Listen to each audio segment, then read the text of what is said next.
But Israel has a PhD in deception, because it's Dajjal at the back of this, the mastermind.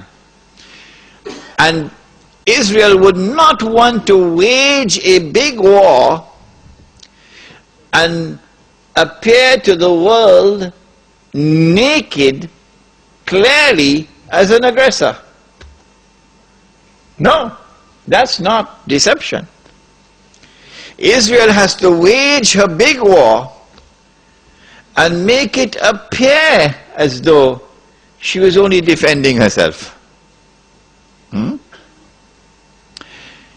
The only Muslim I know of who has had the capacity to be able to penetrate the deception that has been going on all these years, the only one I know of, was a man who never went to Al-Azhar University.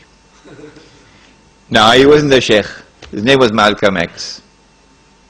He's the only man I know of who had that eyes wish to see and could clearly recognize the strategy and the deception. Read Malcolm X.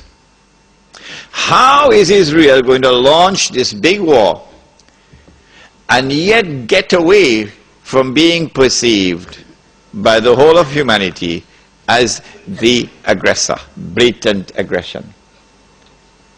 You have to come with a good strategy. The strategy is this. Ariel Sharon goes into Masjid al-Aqsa with 1,000 Israeli military with him, with their shoes on, with the full knowledge that this calculated act of extreme provocation must have a response, a fiery response.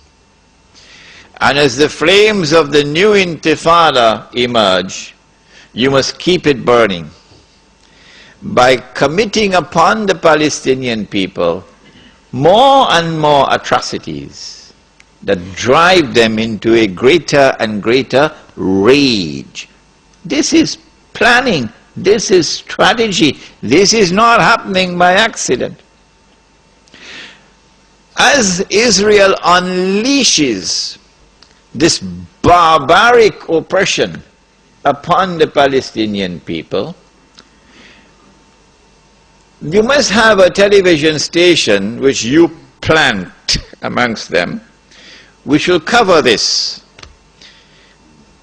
that your Egyptian television would not cover, and your Jordanian government would not allow on Jordanian television, so you create something called Al Jazeera.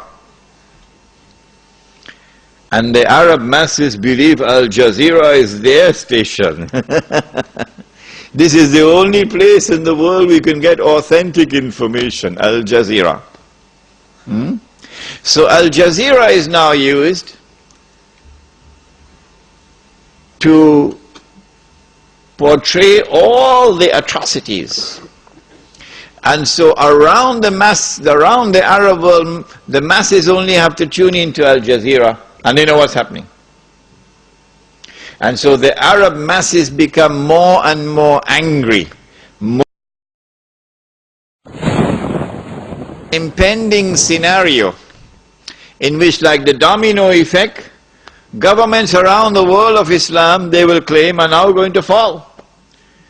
And the world of Islam is rising up now. And one-eyed Muslims, of course, are going to believe it. The world of Islam is now going to rise up and all these governments are going to be swept away.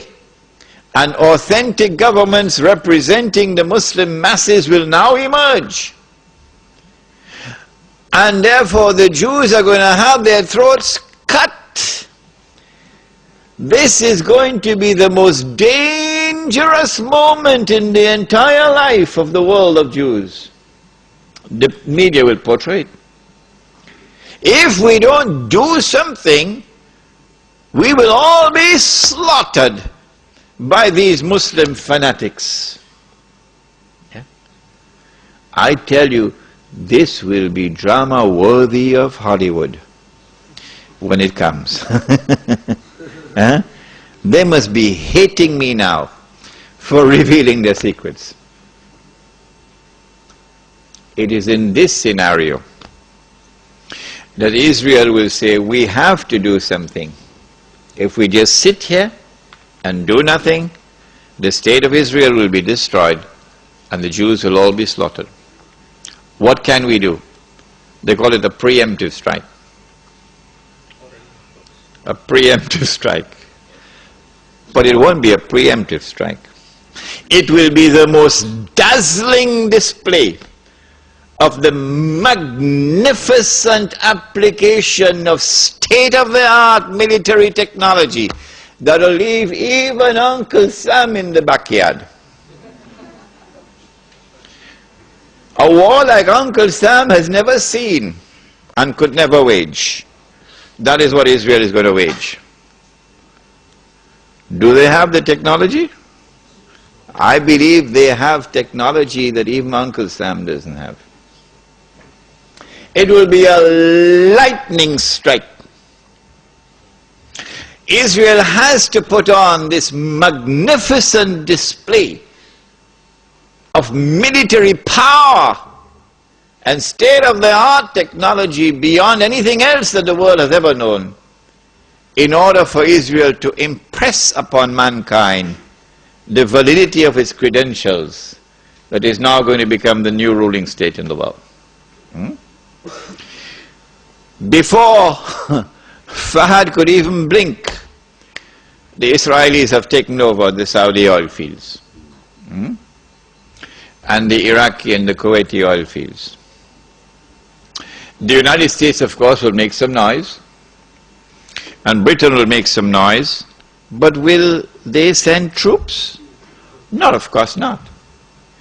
The United Nations Security Council is now going to be used by the rest of the world, particularly Uncle Europe, and Uncle Japan, and the rest of the world. They will take the United Nations and seek to use the United Nations now to do something about this. Collective action to force Israel to withdraw. Because if Israel does not withdraw, Europe is going to be choked, Japan is going to be choked. And as the United Nations is now being used for the first time in its history, an attempt is being made to use the United Nations